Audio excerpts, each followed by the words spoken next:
Hello, I'm Robert Mackenzie. You join me here in this fine old library on the campus of the University of Chicago. We're about to see the first of 10 films by Milton Friedman, an economist of international repute, winner of the Nobel Prize, one of the most controversial and stimulating Americans of our time.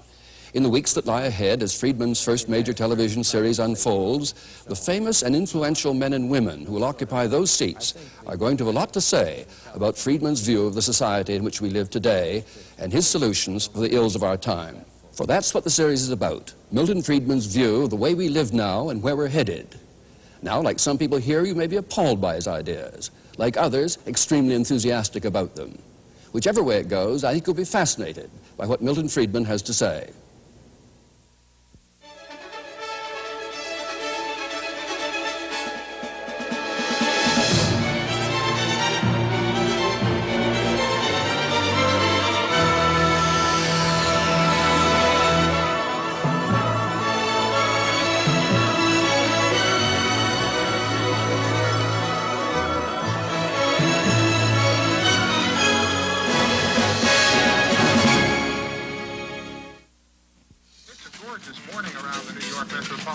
Skies are sunny now, a little bit of cloudiness over the eastern end of Long Island, a patchy fog out there. Boy, we've got some lovely weather to talk about, and I think I promised you this back at the beginning of the week. Once, all this was a swamp, covered with forests. The Canarsie Indians who lived here traded the 22 square miles of soggy Manhattan Island to the Dutch for $24 worth of cloth and trinkets. The newcomers founded a city, New Amsterdam, at the edge of an empty continent. In the years that followed, it proved a magnet for millions of people from across the Atlantic, people who were driven by fear and poverty, who were attracted by the promise of freedom and plenty. They fanned out over the continent and built a new nation with their sweat, their enterprise, and their vision of a better future. For the first time in their lives, many were truly free to pursue their own objectives. That freedom released the human energies which created the United States. For the immigrants who were welcomed by this statue, America was truly a land of opportunity.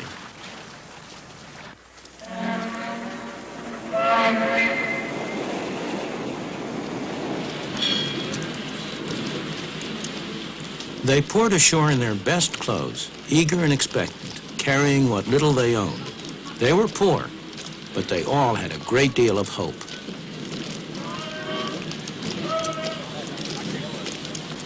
Once they arrived, they found, as my parents did, not an easy life, but a very hard life. But for many, there were friends and relatives to help them get started, to help them make a home, get a job, settle down in the new country.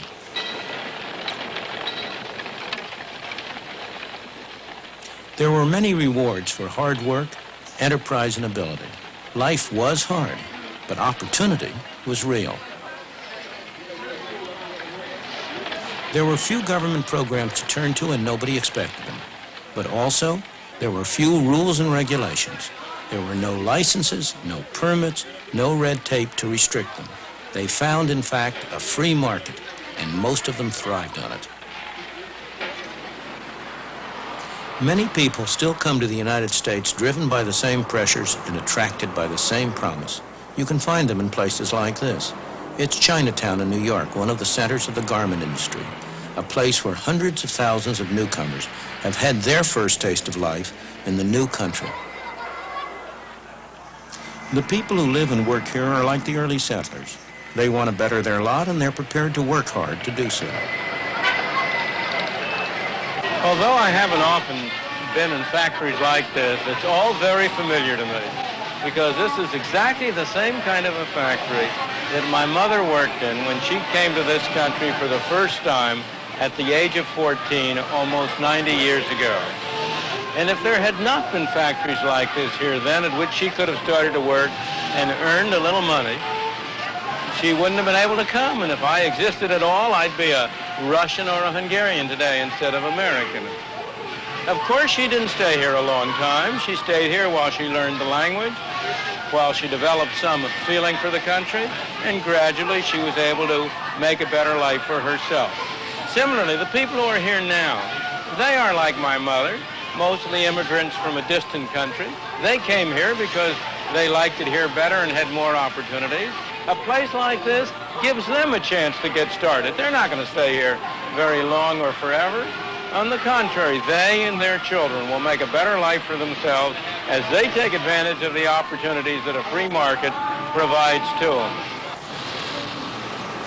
The irony is that this place violates many of the standards that we now regard as every worker's right. It's poorly ventilated, it's overcrowded, the workers accept less than the union rate, it breaks every rule in the book. But if it were closed down, who would benefit? Certainly not the people here. Their life may seem pretty tough compared to our own, but that's only because our parents or grandparents went through that stage for us. We've been able to start at a higher point.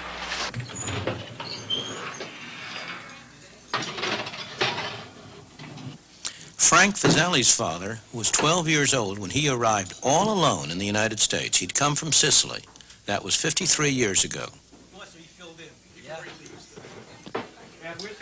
Frank is a successful dentist with a wife and family. They live in Lexington, Massachusetts.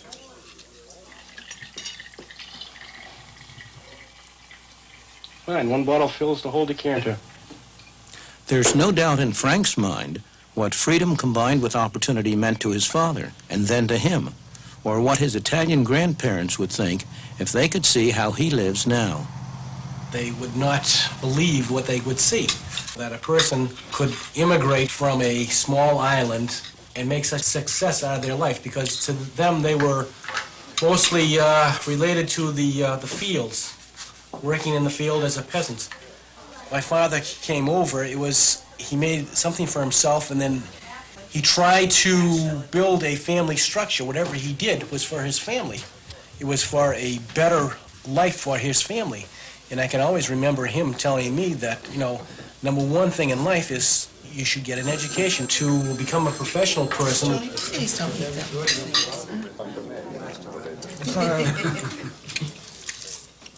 The Vasali family, like all of us who live in the United States today, owe much to the climate of freedom we inherited from the founders of our country, a climate that gave full scope to the poor from other lands who came here and were able to make better lives for themselves and their children. You girls gonna have this?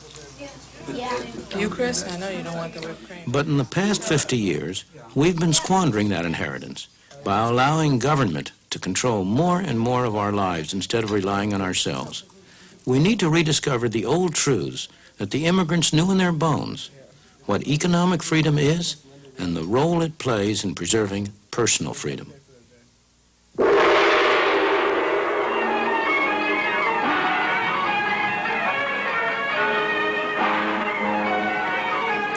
That's why I came here to the South China Sea. It's a place where there's an almost laboratory experiment in what happens when government is limited to its proper function and leaves people free to pursue their own objectives. If you want to see how the free market really works, this is the place to come.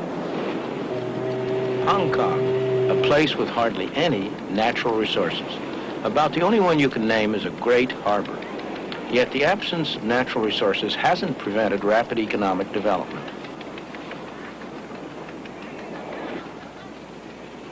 Ships from all nations come here to trade because there are no duties, no tariffs on imports or exports. The power of the free market has enabled the industrious people of Hong Kong to transform what was once barren rock into one of the most thriving and successful places in Asia. Aside from its harbor, the only other important resource of Hong Kong is people, over 4.5 million of them. Like America a century ago, Hong Kong in the past few decades has been a haven for people who sought the freedom to make the most of their own abilities. Many of them are refugees from countries that don't allow the economic and political freedom that's taken for granted in Hong Kong. Despite rapid population growth, despite the lack of natural resources, the standard of living is one of the highest in all of Asia.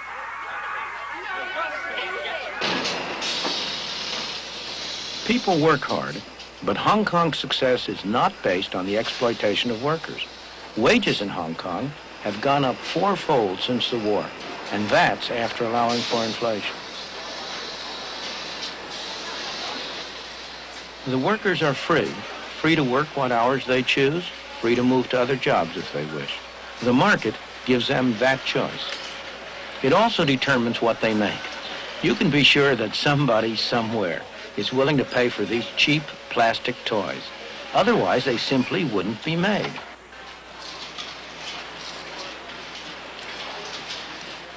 Competition from places like South Korea and Taiwan has made cheap products less profitable. So Hong Kong businessmen have been adapting.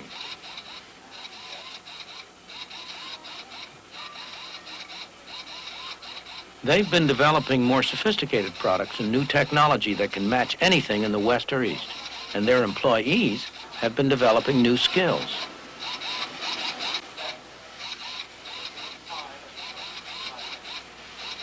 Hong Kong never stops.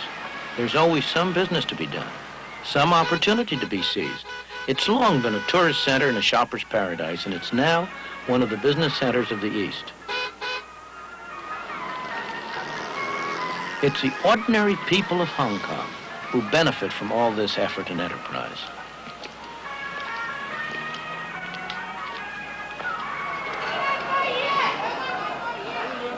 This thriving, bustling, dynamic city has been made possible by the free market. Indeed, the freest market in the world. The free market enables people to go into any industry they want, to trade with whomever they want, to buy in the cheapest market around the world, to sell in the dearest market around the world. But, most important of all, if they fail, they bear the cost. If they succeed, they get the benefit. And it's that atmosphere of incentive that has induced them to work, to adjust, to save, to produce a miracle. This miracle hasn't been achieved by government action, by someone sitting in one of those tall buildings telling people what to do. It's been achieved by allowing the market to work.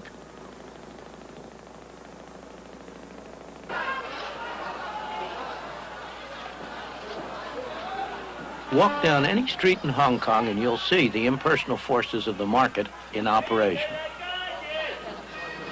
Mr. Chung makes metal containers. Nobody's ordered him to. He does it because he's found that he can do better for himself that way than by making anything else. But if demand for metal containers went down, or somebody found a way of making them cheaper, Mr. Chung would soon get that message. A few doors away, Mr. Yu's firm has been making traditional Cantonese wedding gowns for 42 years. But the demand for these elaborate garments is falling. The firm has already gotten that message and is now looking for another product. The market tells producers not only what to produce, but how best to produce it through another set of prices. The cost of materials, the wages of labor, and so on. For example, if these workers could earn more doing something else, Mr. Ho would soon find a way to mechanize his picture frame production. Inside this Chinese medicine shop, a market transaction's going on. The customer's confidence that this painful-looking ordeal will help him doesn't rest on any official certification of the bone doctor's qualifications. It comes from experience, his own or his friends. In his turn, the doctor treats him not because he's been ordered to, but because he gets paid. The transaction is voluntary, so both parties must expect a benefit or it will not take place.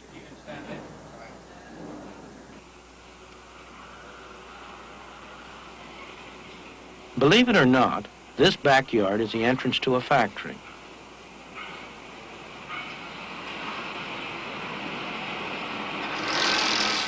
The workers here are some of the best paid in Hong Kong. It's hot, sticky, and extremely noisy. The workers are highly skilled, so they can command high wages. They could induce their employer to improve working conditions by offering to work for less, but they would rather accept the conditions, take the high wages, and spend them as they wish. That's their choice. The best known statement of the principles of a free market, the kind of free market that operates in Hong Kong, was written on the other side of the world.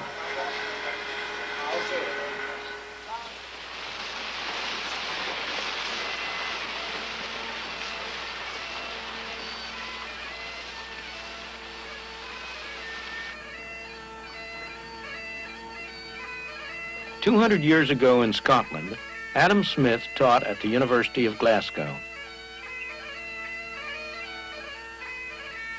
His brilliant book, The Wealth of Nations, was based on the lectures he gave here.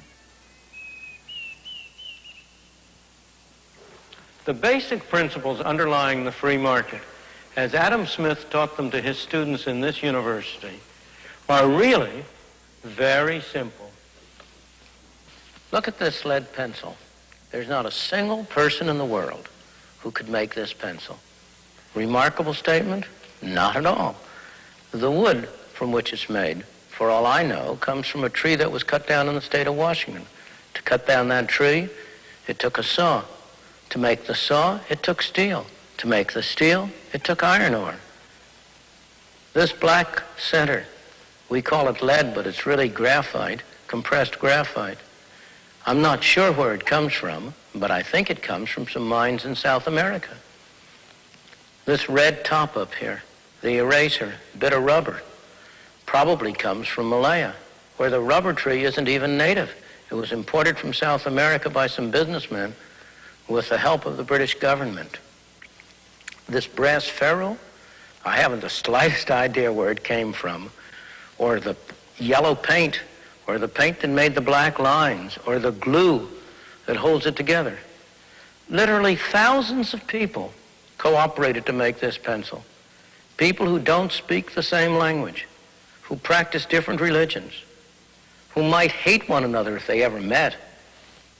When you go down to the store and buy this pencil, you are in effect trading a few minutes of your time for a few seconds of the time of all those thousands of people. What brought them together and induced them to cooperate to make this pencil? There was no commissar sending out orders from some central office. It was the magic of the price system, the impersonal operation of prices that brought them together and got them to cooperate to make this pencil so that you could have it for a trifling sum. That is why the operation of the free market is so essential, not only to promote productive efficiency, but even more, to foster harmony and peace among the peoples of the world. These people are crossing between two very different societies. This is Lo Wu, the official border crossing point between China and Hong Kong. Nowadays, there's a considerable amount of traffic at this border. People cross a little more freely than they used to.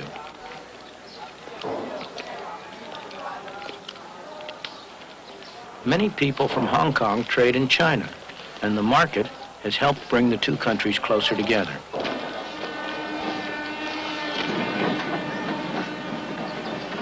But the barriers between them are still very real. On this side of the border, people are free not only in the marketplace, but in all their lives. They are free to say what they want, to write what they want, to do pretty much as they please. Not so over there. That is why people in China who cannot get permission to leave go to desperate lengths to escape. They risk their lives in the process. Many lose their lives, but that doesn't keep others from following. Some are attracted by the higher material standard of life in Hong Kong, but more by the natural human desire to be free. The people who get official permission to leave China are fortunate. They're going to be able to enjoy the benefits of the economic freedom they'll find in Hong Kong. But more important, that will give them a much wider freedom. Human and political freedom has never existed and cannot exist without a large measure of economic freedom. Those of us who have been so fortunate as to have been born in a free society tend to take freedom for granted, to regard it as a natural state of mankind. It is not. It is a rare and precious thing. Most people throughout history, most people today, have lived in conditions of tyranny and misery, not of freedom and prosperity. The clearest demonstration of how much people value freedom is the way they vote with their feet when they have no other way to vote.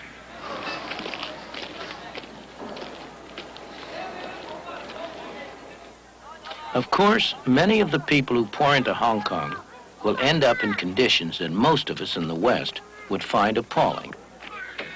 Hong Kong is very far from utopia. It has its slums, its crime, its desperately poor people.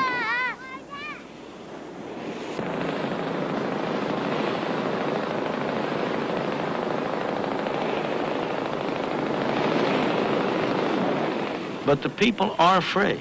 That's, after all, why so many of them have come here, despite having to live in leaky houseboats in one of Hong Kong's many small harbors. Here, they have the freedom and the opportunity to better themselves, to improve their lot, and many succeed.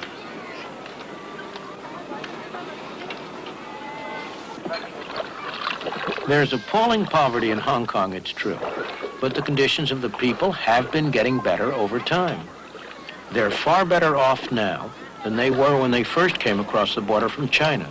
And that poverty, appalling to us, because we're accustomed to much higher standards of life, is not poverty as viewed by most of the people in the world. It's a poverty to which they would aspire, a state of affairs that they would like to achieve.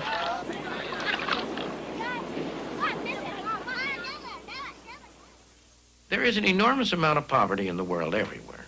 There is no system that's perfect. There's no system that's going to eliminate completely poverty, in whatever sense. The question is, which system has the greatest chance? Which is the best arrangement for enabling poor people to improve their lot? And on that, the evidence of history speaks with a single voice. I do not know any exception to the proposition that if you compare like with like, the freer the system, the better off the ordinary poor people have been. Ask yourself what it is that assures these garment workers in Hong Kong a good wage. Not high by Western standards, but high enough to enable them to live far better than most people in the world. It's not government or trade unions that do it. These workers do well because there's competition for their labor and skills.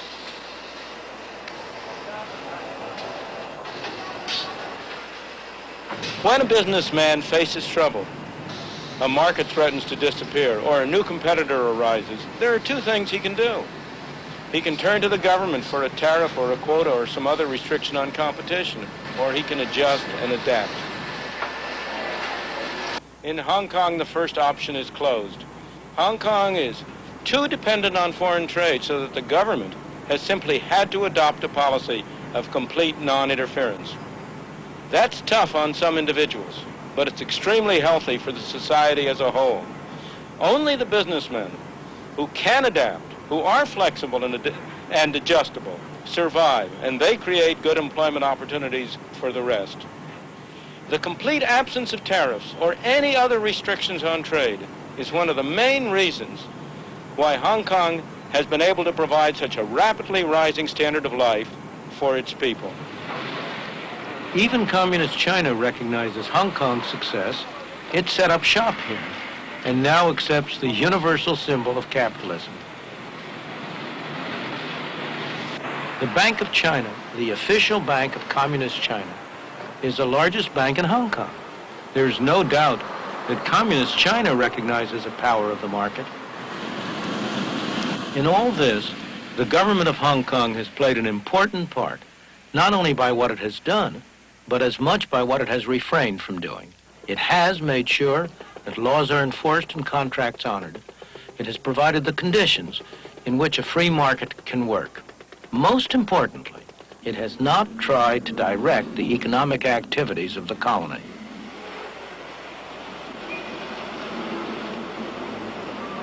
No government official is telling these people what to do.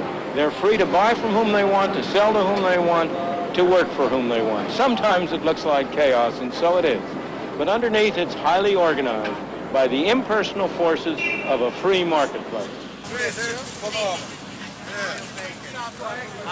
Fresh eggs here. Chicken wings, chicken legs. You know these eggs are firm right from the chicken's ass. Ask me no questions. Tell you no lie. The impersonal forces of a free marketplace at work, back here in the United States. Hey, 2 broccoli, $1.25. Prices are the key. The prices that people are willing to pay for products determines what's produced. The prices that have to be paid for raw materials, for the wages of labor and so on, determine the cheapest way to produce these things. And in addition, these self-same prices, the wages of labor, the interest on capital and so on, determine how much each person has to spend on the market. It's tempting to try to separate this final function of prices from the other two, to think that somehow or other you can use prices to transmit the information about what should be produced and how it should be produced without using those prices to determine how much each person gets. Indeed, government activity over the past few decades has been devoted to little else. But that's a very serious mistake. If what people get is not going to be determined on what they produce, on how they produce it, on how successfully they work, what incentive is there for them to act in accordance with the information that's transmitted? There's only one alternative: force. Some people telling other people what to do. We got them, folks. Let's go ahead. We got parsley here, 30 cents. Hey, look at these melons, Hey, fresh melons, Hey, 2 broccoli, $1.25. Hey, look at those there again, Charlie. I know, huh? Go ahead, try them, huh? Nice? Oh, boy, look what I got. Real good tomato. Real nice. Hey, come on, try one of those tomatoes. You don't eat home anymore. Have free lunch over here. You eat for nothing over here. Go ahead, eat. We don't charge you. Have a free lunch. I know, I'm going to. That's right. Free lunch, free lunch.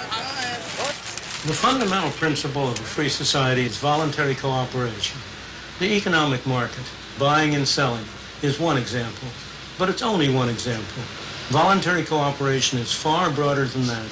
To take an example that at first sight seems about as far away as you can get, the language we speak, the words we use, the complex structure of our grammar. No government bureau designed that.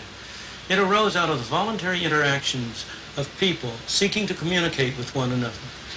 Or consider some of the great scientific achievements of our time, the discoveries of an Einstein or a Newton, the inventions of a Thomas Alva Edison or an Alexander Graham Bell, or even consider the great charitable activities of a Florence Nightingale or an Andrew Carnegie. These weren't done under orders from a government office. They were done by individuals deeply interested in what they were doing, pursuing their own interests and cooperating with one another. This kind of voluntary cooperation is built so deeply into the structure of our society that we tend to take it for granted. Yet the whole of our Western civilization is the unintended consequence of that kind of a voluntary cooperation, of people cooperating with one another to pursue their own interests, yet in the process building a great society.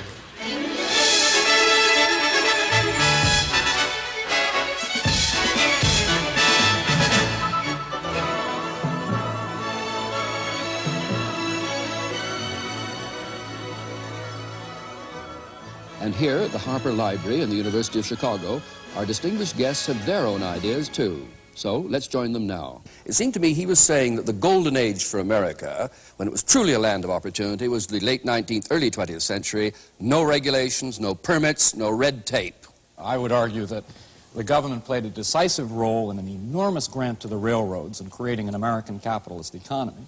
And secondly, if you go back to that golden age, you find that the government constantly intervened in a rather characteristic way. It used troops against strikers. American labor history has been the most violent, bloody class struggle anywhere in the world. And the government, up until 1932, the law, the courts, the society, always sided with business, always sided against working people. Therefore, I would argue that both economically and in terms of repressing the attempts of people to assert their freedom, government prior to the rise of the welfare state in this country was more or less owned by business. Milton Friedman. Michael Harrington is seeing the hole in the barn door, and he's not looking at the barn door itself. The plain fact is, during the whole of that period, while government did intervene from time to time, and mostly to do harm, I agree with him that government intervention was, in the main, not a good thing, tariffs, for example. On the other hand, throughout that whole period, government spending, federal government spending, central government spending, never was more than 3% of the national income. It was trivial.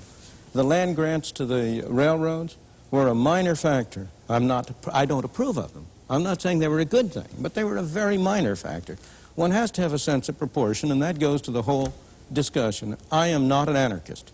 I am not in favor of eliminating government. I believe we need a government.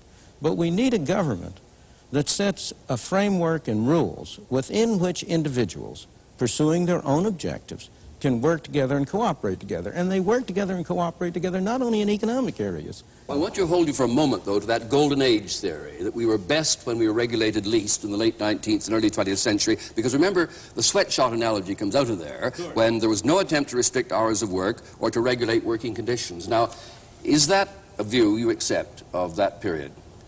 Well, I think it's necessary to contrast it with what's happened in the interim. I don't see how we can talk about that without comparing it with the interim period. Now, you talked earlier about the fact that during the last 50 years, we had squandered some of our inheritance of freedom. Absolutely. And I believe during the last 50 years, we really have improved our freedom.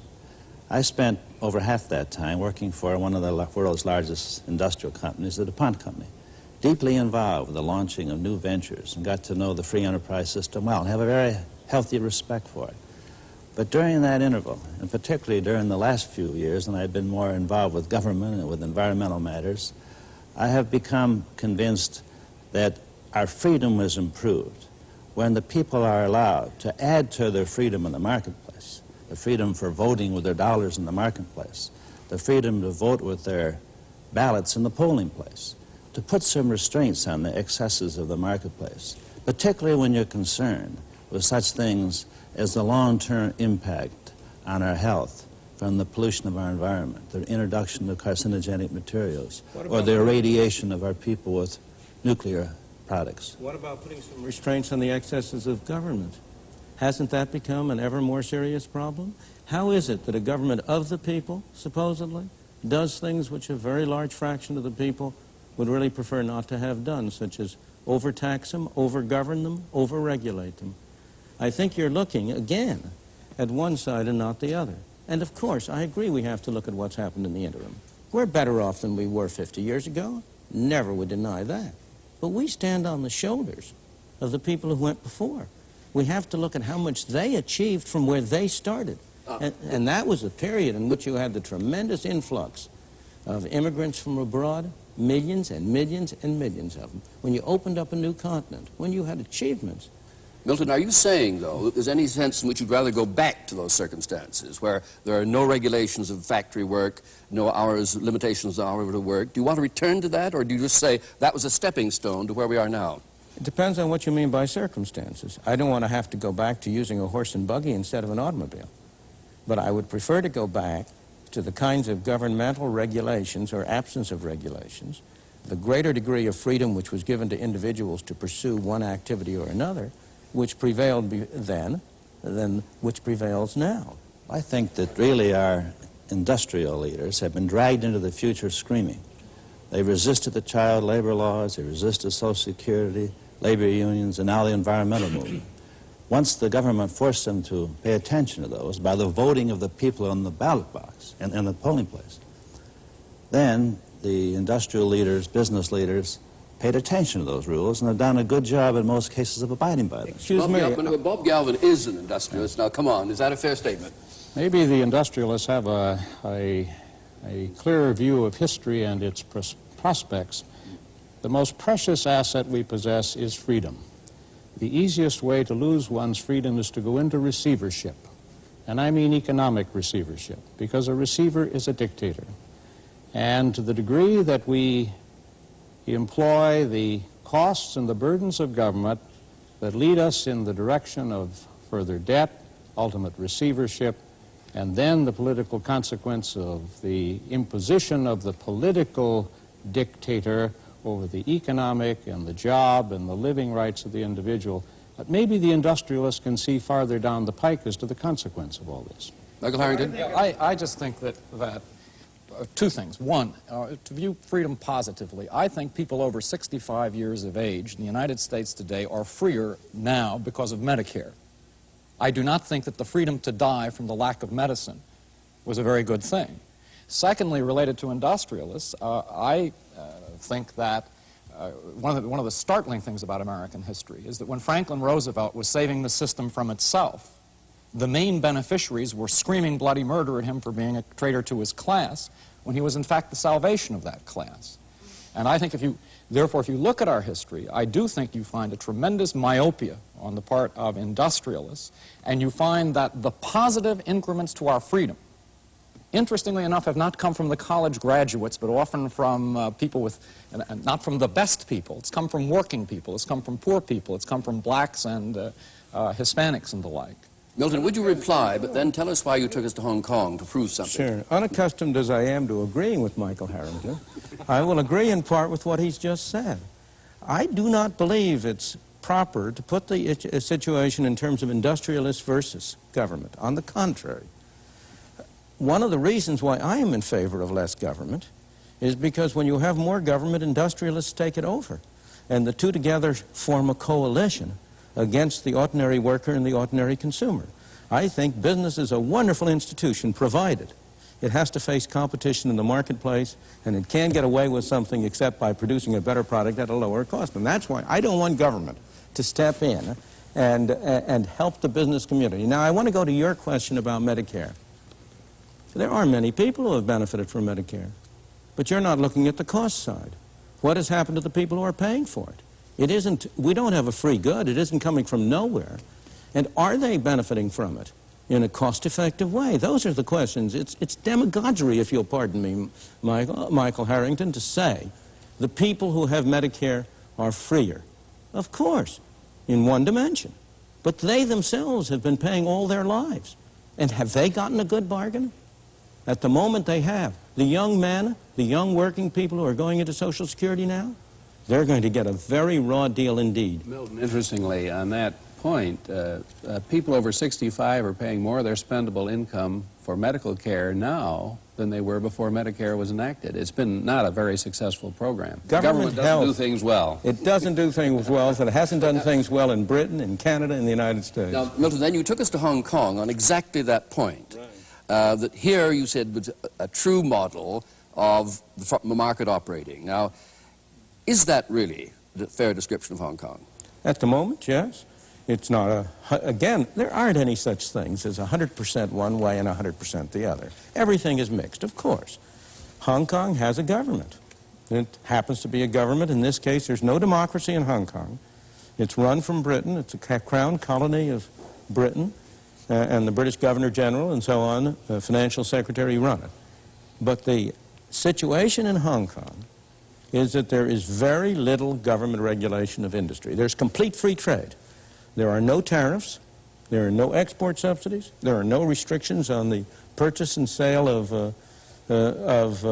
monies, so that it comes about as close as to a complete free market as you can find in the world today. And there is no doubt that the main beneficiaries have been the low-income people, the poor people who poured into Hong Kong by the hundreds of thousands and millions out of Red China and who keep on trying to get in there. This goes to Michael Harrington's question.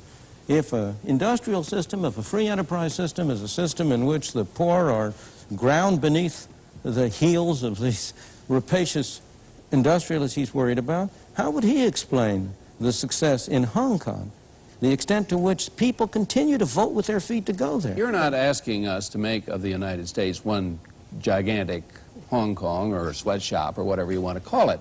You'd acknowledge that, that there is a historical development of an economy, and what may be right for one stage in the development of an economy may not be right for another stage.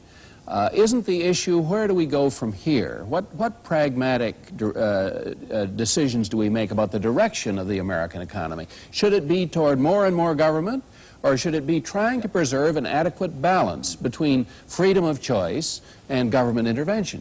Again, the problem is to distinguish two things. This comes back to an earlier comment, the circumstances in terms of the physical arrangements, and the circumstances in terms of the rules that guide the society. Now, in the case of Hong Kong, of course, I'm not asking that we crowd our people to a density of population such as Hong Kong is. Hong Kong is a marvelous example just because its circumstances are so terrible, its physical circumstances. And the people in Hong Kong would love to get elsewhere into less crowded circumstances if other people would let them in. This is a problem of immigration, which is a very important restriction on human freedom. In the period before 1913, we had complete 100% freedom of immigration into the United States. We don't now. But go back to your question. Do you think Hong Kong would exist if it weren't in close juxtaposition to communist China? Hong Kong would exist.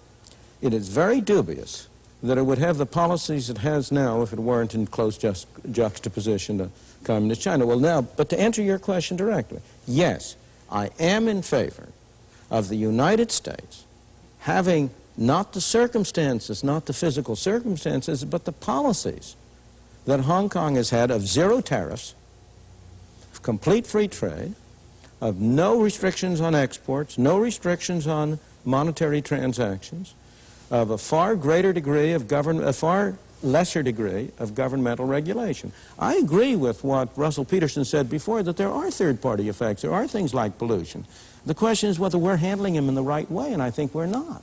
I want to bring Bob Galvin in here. You got the beginning of Milton's agenda there. No tariffs, for example, no restrictions, no quotas. Now, will business, big business, wear that kind of policy?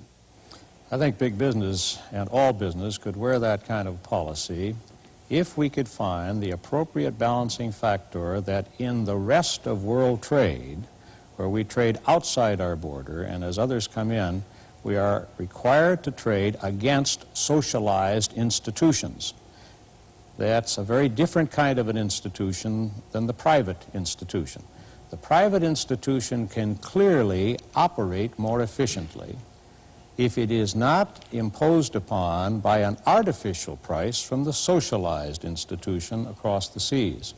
So I think there has to be, not protectionism, but there has to be an international rule of the road that prevents the socialized institution from subsidizing and taking advantage of the private institution. Sorry, did you include the 9 countries of the common market, though, as socialist countries? Or are you prepared to have open competition from all the 9 countries of the common market? The 9 countries of the European common market engage in the most dramatic of the socialized institutions. I don't agree with him at all. We are hurting ourselves by restricting trade from abroad.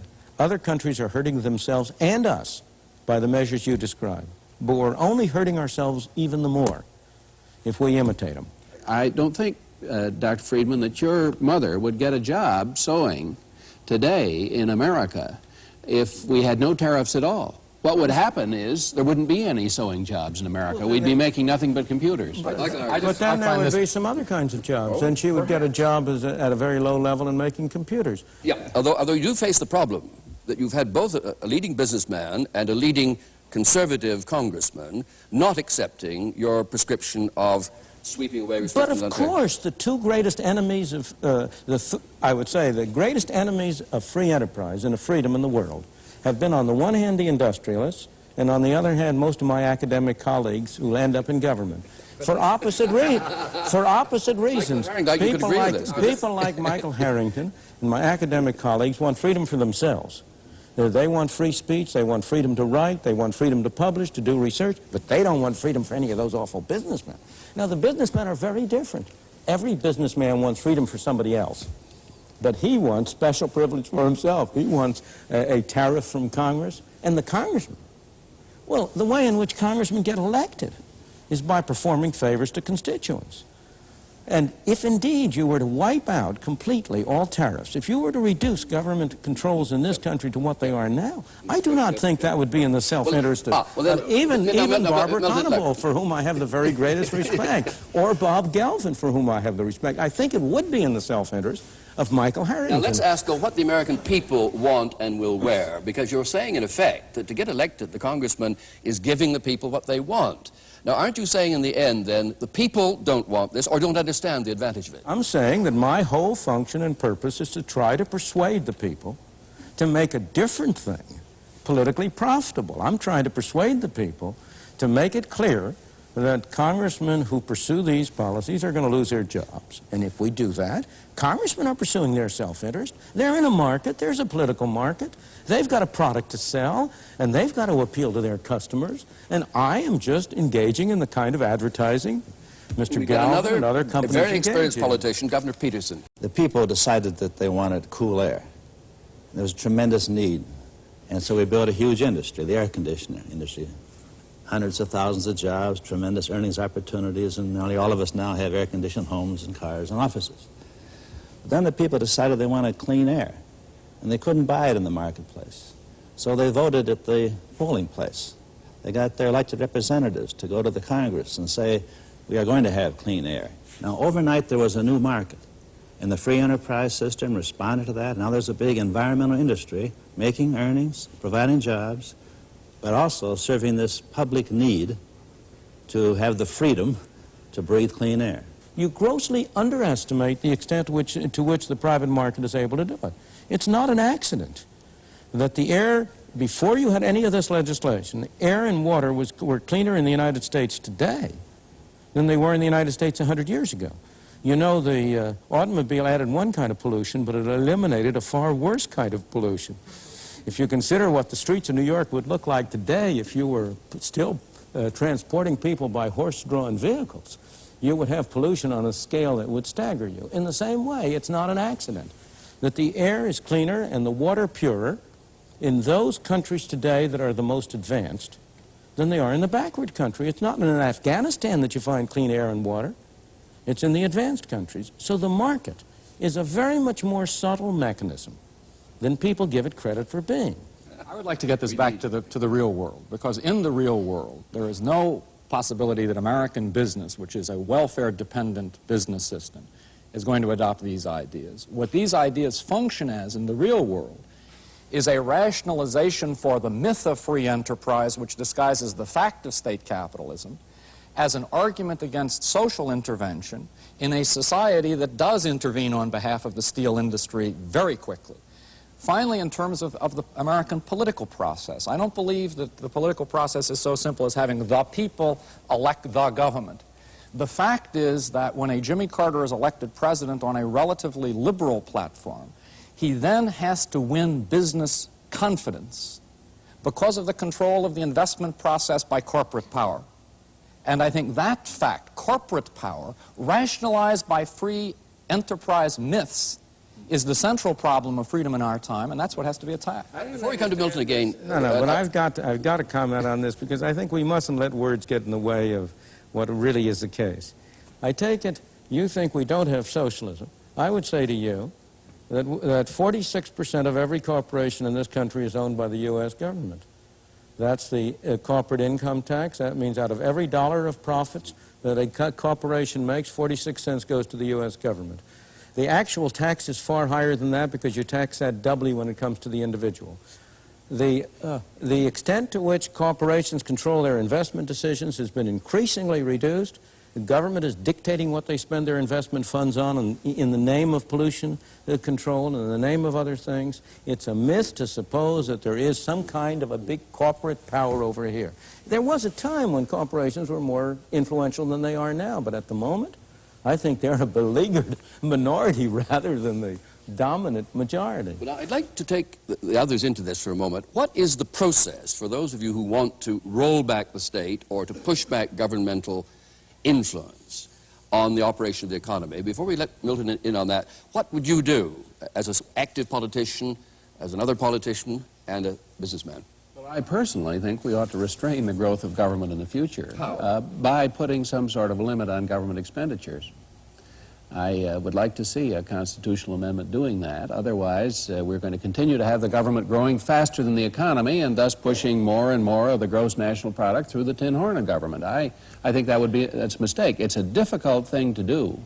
I hope we can find some way to do it without making ourselves less free in some way. Governor Peterson, can it be done? Yes, I think we can make substantial headway by furthering our pluralistic society, by encouraging, educating more people to think comprehensively. I think one of the big problems in our world is that leaders in government and in industry are short-sighted. They don't look at the long-term impacts of their decisions.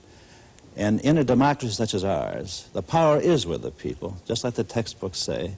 And if they get this more comprehensive understanding and knowledge, they're going to see to it that the special interests of elected officials will be in tune with getting reelected, and they will look at the long-term views just like the citizenry is. So I'm all in favor of an all-out push to get this freedom to vote in the polling place added to the freedom of the marketplace, because that's a potent combination. But voting in the polling place is a very different kind of freedom than voting in the marketplace. When you vote in the polling place, it is important, but it's a very different kind. When you vote for a package. And if you are in the minority, you lose. You don't get what you want. When you vote in the marketplace, everybody gets what he votes for. If you vote for I vote for a green tie, I get a green tie. You vote for a blue tie, you get a blue tie. If we do that in the polling booth, if 60% of us vote for a green tie, you have to wear a green tie. Oh, but the 40% don't just shut up. They can try to influence the decision. They can try to influence, but it's a very different and less efficient mechanism for matching performance, matching results to individual tastes and preferences. Whatever kind of car I buy, I still get dirty air. There are good people running this society, and most of the people that we're talking about work someplace, and they know that their company is doing something pretty good or trying to do something pretty good. I think the people are going to start telling the leaders where they've gone wrong and start to redress it by the direction of the ballot. Is it people in general are more conservative and in particular are more liberal? That is to say, if you ask the people in general, what do you think of government, get it off my back, less taxes. If you ask in particular, what about health, national health? What about full employment, government is the employer of last resort? What about pollution? Do something about it. Everett Ladd had an article in Fortune about a year ago, which is hardly a radical left-wing journal, showing this contradiction. And I think that there is in the United States today a rapid movement to the left, right, and center, which I obviously hope will be resolved not by an across-the-boards cut aimed primarily at poor and working people, but by an increasing democratization of economic power and an increasing democratization of the government. I think that in this complicated society of huge institutions and bureaucracies, if we talk about freedom, one of the things I would like to see would be a law providing funds for any significant minority to buy the research to counter the majority. If you don't have the expertise, the knowledge technology today, you're out of the debate. And I think that we have to democratize information and government as well as the economy and society. I am sorry to say Michael Harrington's solution is not a solution to it. He wants minority rule. I don't.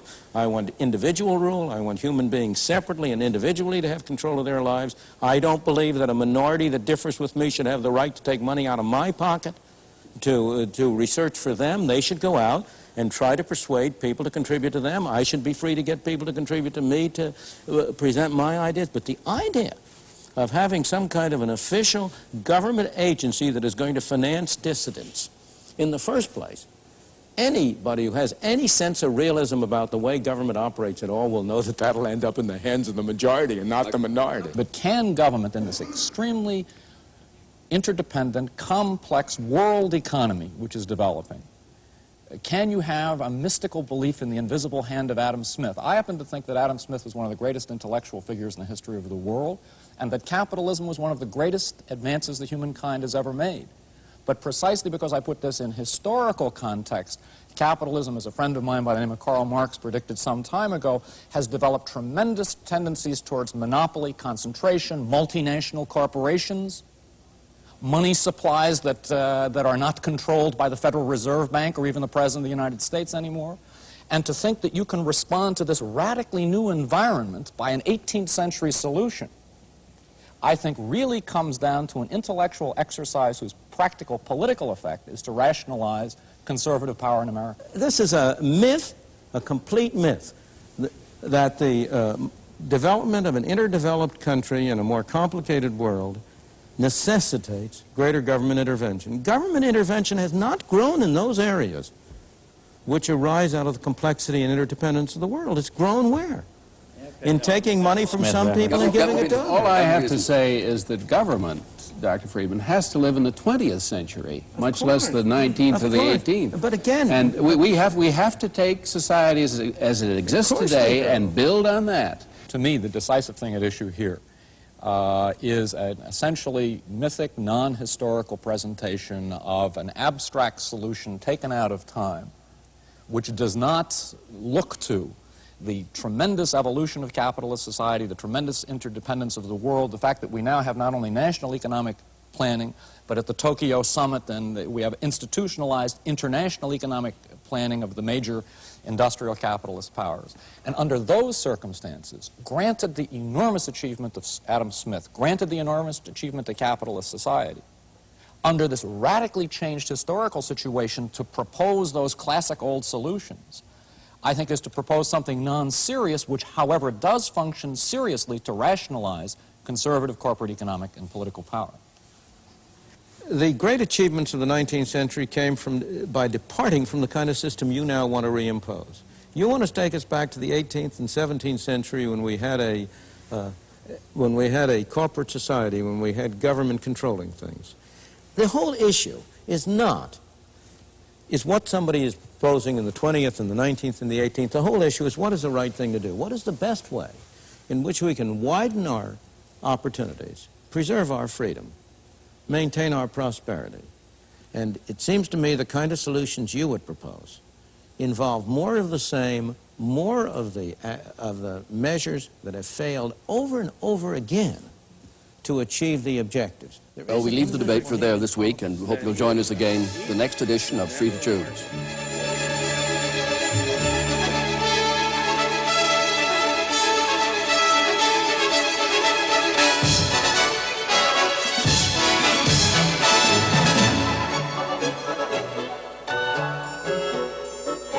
When governments try to control the economy, what goes wrong?